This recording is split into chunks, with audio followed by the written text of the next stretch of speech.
रास्ता ही यहाँ एक मंजिल है, ठोकर ही यहाँ एक हासिल है। ए सूद ज़ियां गिनने वालों, किसने है पुकारा क्या जानो। मैं सिंध और पाकिस्तान की बेटी उम्मे रुबाब, काफ़ी मेरे भाई बहनों सपोर्टर्स की जानिब से इस बात पे एक अफसोस किया जा रहा था, परेशानी ज़ाहिर की जा रही थी, तो मैंने मुनासिब समझा कि मैं एक वीडियो पैगाम के ज़रिए ये बात आप तक पहुंचाऊं। ये मामला कुछ यूं है कि सरदारों का एक पालतू SHO इमदाद चांडियो, जो कि जिसको एक इबरत हासिल करनी चाहिए थी करीम चांडियो के वाक़े के बाद, पर सिंध पुलिस का जो हमेशा किरदार रहा है, मैं कहती हूँ 5 उंगलियां बराबर नहीं है, पर काफ़ी ज़्यादातर पुलिस का यही किरदार रहा है अफसरान का कि वो सरदारों के जैसे ज़ाती गुलाम हों। मैं जब जाती हूँ कोर्ट, हमारे वाक़े में जो जेल कस्टडी में बंदा है अली गौहर नामी, उसका बेटा SHO जिसको सरदार चांडियो ने कंबर शहदाद कोर्ट में पोस्टिंग दिलाई हुई है, जो कि किसी और ज़िले का SHO होने के बाद भी ये कोर्ट में आता है। लीगल हियर होने के नाते अगर वो अपने वालिद के लिए आता है तो इसमें हमने कभी कुछ ऑब्जेक्शन नहीं किया, पर इस बात पे हमने एतराज़ किया कि जब हमारी ट्रायल चल रहा हो, ये जब चाहें अदालत की फ्रंट सीट पर बैठकर सेल्फीज निकालते हैं।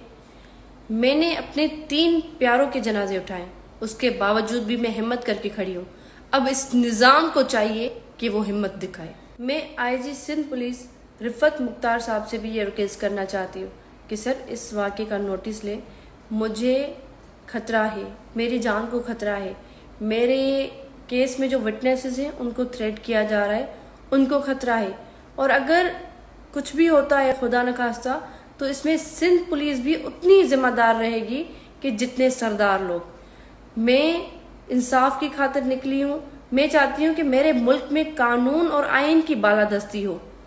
मैं अपने हक के लिए लड़ रही हूँ, जागीरदाराना निज़ाम के खिलाफ लड़ रही हूँ। ये सरदारों की जो प्रैक्टिस रही है, ये लोग कोर्ट में आकर बैठकर वहाँ पे जब ट्रायल चल रहा होता है तो इनको इतनी भी तमीज़ नहीं है कि ट्रायल चल रहा है उसके दौरान ही ये जब चाहें कोर्ट से निकलकर बाहर चक्कर लगा के आते हैं, जब चाहें बाहर जाकर फ़ोन यूज़ करके आते हैं। मैं इस वीडियो के थ्रू भी इन सरदारों, जागीरदारों, वडेरों, भोतारों को बताना चाहती हूँ कि मैं डरने वाली नहीं हूँ। मैं खड़ी हूँ सरदाराना निज़ाम के खिलाफ, अपने ऊपर होने वाली जुल्म ज़्यादती के खिलाफ। मैं एक एक खून के कतरे का हिसाब लेने के लिए खड़ी हूँ और इंशाल्लाह हम लड़ेंगे। पर जिस तरीके से जो एटीट्यूड इन सरदारों ने रखा हुआ है, तो ये जाहिर ये करना चाहते हैं कि अदालतें जैसे इनके बाप की जागीरें हों, पर इनको हम वाज़ेह करना चाहते हैं कि ये कानून से बालातर नहीं है।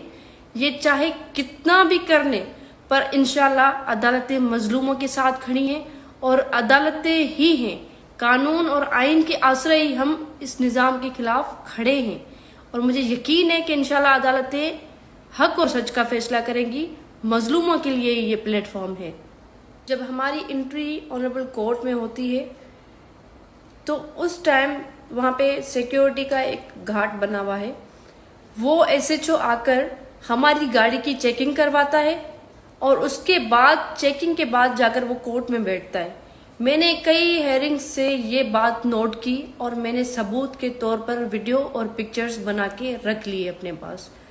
2 हेयरिंग्स पे ये हुआ। जब तीसरी हेयरिंग पे कल हम कोर्ट में पहुंचे तो वही उस SHO का किरदार रहा और पुलिस का जो इंचार्ज था वो उसके साथ बैठा रहा, गपशप करता रहा। तो मैं बड़ा हैरान हुई कि ये बेसिकली मेरे जो विटनेसेस हैं उनको पैगाम है, उनको थ्रेट किया जा रहा है, उनको बताया जा रहा है कि ये निज़ाम, ये सिस्टम कातलों के साथ खड़ा है। और मैं अपने सब सपोर्टर्स से गुजारिश करती हूँ कि इंशाल्लाह मैं हिम्मत के साथ खड़ी हूँ, खड़ी रहूँगी, आखिरी दम तक लड़ूंगी। आप सब अपनी खास दुआओं में याद रखें और एक ये बात कभी ना भूलें कि हमारे पास सबसे बड़ा हथियार सोशल मीडिया है। सोशल मीडिया का इस्तेमाल करें, फेसबुक का सही इस्तेमाल करें, ट्विटर का सही इस्तेमाल करें, जितने भी ऐप्स हैं इनका प्रॉपर इस्तेमाल करें। सरदाराना निज़ाम के खिलाफ जितना लिख सकते हैं आप लोग लिखें। हिम्मत की ज़रूरत है, इंशाल्लाह ये दीवार गिरने वाली है। बहुत शुक्रिया। سرداری نظام نامنظور.